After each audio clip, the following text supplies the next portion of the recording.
Ya, selamat siang. Perkenalkan, saya Rizky Gunawan, mahasiswa Unsia.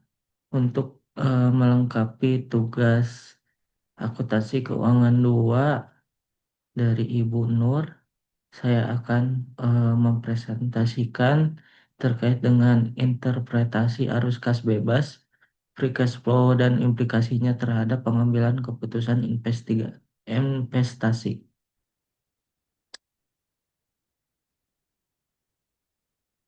Nah, yang pertama, pendahuluan. Apa sih itu free cash flow? Ya, free cash flow itu merupakan salah satu ukuran yang sering digunakan dalam analisis keuangan, yang memberikan gambaran real mengenai likuiditas internal perusahaan setelah perusahaan tersebut menjalankan seluruh kebutuhan operasional dan investasi modal yang terpenuhi. Free cash flow ini dianggap sebagai indikator yang lebih akurat untuk menilai kemampuan sebuah perusahaan dalam menghasilkan kas yang benar-benar bebas dan dapat digunakan untuk kepentingan strategis seperti pembayaran dividen pemegang saham, pelunasan utang, ekspansi usaha, hingga pembelian kembali eh, saham. Free cash flow eh, menjadi sangat penting dalam pengambilan keputusan investasi, baik itu perspektif internal manajemen perusahaan maupun eksternal investor. Nah, pengertian arus kas bebas yang tadi sudah dijelaskan, free cash flow merupakan salah satu indikator yang digunakan untuk mengukur kemampuan perusahaan dalam menghasilkan kas dari aktivitas operasional setelah dikurangi dengan pengeluaran modal, capital expenditures, yang dibutuhkan untuk mempertahankan atau mengembangkan aset eh, operasionalnya. Nah, dalam menghitung free cash flow sendiri, eh, rumus yang biasa digunakan adalah free cash flow eh, sama dengan arus kas dari operasi dikurangi dengan pengeluaran modal. Nah, apa sih arti penting free cash flow dalam analisis keuangan dulu ya? Nah, dalam menilai kinerja operasional jangka panjang, free cash flow menunjukkan arus kas secara real yang dihasilkan oleh perusahaan. Nah, hal ini dapat membantu analisis dan manajer dalam memahami perusahaan apakah benar-benar menghasilkan nilai ekonomi atau hanya sekedar mencatat keuntungan secara akuntansi. Yang kedua, menilai kesehatan likuiditas dan solvabilitas. Dengan mengetahui besaran dari free cash flow, perusahaan dapat memperkirakan kemampuannya untuk memenuhi kewajibannya di jangka panjang, seperti pembayaran utang, bunga pinjaman, dan kewajiban kontraktual lainnya. Nah, yang ketiga ini analisis investasi dan valuasi perusahaan. Dalam analisis investasi, free cash flow menjadi komponen utama dalam metode penilaian nilai intrinsik seperti DCF, diskon diskon cash flow. Nah, free cash flow dalam masa depan diproyeksikan dan didiskontokan ke nilai sekarang untuk menentukan apakah harga pasar suatu perusahaan mencerminkan nilai fundamentalnya. Nah, yang keempat, pengambilan keputusan manajerial. Nah, free cash flow juga eh, dapat menentukan eh, penentuan pengambilan keputusan setiap manajerial. Manajemen menggunakan informasi tersebut untuk menentukan lokasi sumber daya secara efisien, seperti keputusan dalam reinvestasi, berekspansi, akuisisi, dan pembagian dividennya. Dan free cash flow juga penting untuk pemangku kepentingan eksternal.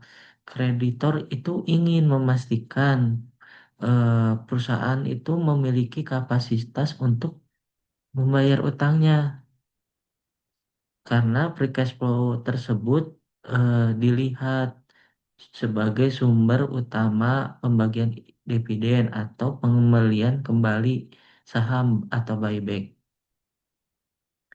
Nah, interpretasi free cash flow itu apa sih? Yang pertama ya, eh, ada free cash flow ini memiliki makna untuk menilai kesehatan keuangan jangka panjang suatu perusahaan. Hal ini dapat dilihat dari beberapa sudut pandang. Yang pertama positif dan negatif. Hal positifnya menunjukkan bahwa perusahaan memiliki kas yang lebih setelah memenuhi kebutuhan operasional dan belanja modal. Nah, hal ini memberikan ruang bagi manajemen untuk bisa melakukan ekspansi dan mengurangi utang atau memberikan dividen ke para pemegang saham. Untuk dari sudut pandang negatifnya, tidak selalu buruk, terutama jika disebabkan oleh belanja modal yang tinggi untuk berekspansi, karena akan memperkirakan atau menghasilkan arus kas yang jauh lebih besar di masa depan. Namun, jika berlangsung terus-menerus juga dapat menandakan masalah efisiensi. Nah, investasi free cash flow terhadap keputusan investasi lainnya juga dapat dilihat dalam tabel ini. Free cash flow yang tinggi dan stabil memiliki hal positif, perusahaan mampu mendanai investasi tanpa utang, memberi ruang pembagian dividen dan menunjukkan efisiensi operasional. Namun hal negatifnya bisa menandakan kurangnya reinvestasi untuk pertumbuhan dan resiko penimbunan kas yang tidak produktif. Nah, yang kedua itu jika free cash flow yang rendah atau fluktuatif bisa menunjukkan investasi besar yang akan mendatangkan keuntungan jangka panjang positifnya. Namun negatifnya memiliki keterbatasan dana untuk ekspansi. Nah, ketergantungan tinggi juga bisa pada pembiayaan eksternal, jadi utangnya terus bertambah. Lalu ada free cash flow negatif. Hal positifnya, indikasinya investasinya agresif untuk pertumbuhan masa depan. Misalnya pada fase ekspansi awal perusahaan. Namun hal negatifnya, potensi arus kas operasional karena free cash flow yang negatif tidak cukup untuk menutupi kebutuhan modal dan banyak resiko gagal bayar terhadap kewajiban finansial. Nah, implikasi kalau yang tadi interpretasi untuk saat ini implikasi terhadap keputusan investasinya. Nah, implikasi free cash flow sendiri eh, bisa dari sudut eh, pandang yang berbeda-beda. Yang pertama ini dari eh, manajemen. Yang pertama itu ekspansi bisnis. Perusahaan yang memiliki cukup kas untuk mendanai pembukaan lini produksi baru bisa melaksanakan pembelian teknologi atau penetrasi pasar tanpa perlu menambahkan utang dari pihak eksternal. Nah, dari sisi perencanaan investasi jangka panjangnya, adanya surplus kas memungkinkan perencanaan strategi seperti merger dan akuisisi, pembangunan fasilitas baru atau riset dan pengembangan produk. Yang dari sisi pengelolaan modal dan efisiensi, manajemen dapat mengalokasikan dana secara optimal. Kenapa? untuk kegiatan memberikan return yang tinggi serta menghindari proyek yang bersifat spekulatif dan kurang produktif. Nah, implikasi dari sudut investor dan kreditor yang pertama dari sisi kelayakan investasi. Free cash flow yang positif memberi sinyal bahwa perusahaan layak untuk menjadi objek investasi karena kapasitas untuk menghasilkan kas yang bersih dan operasionalnya.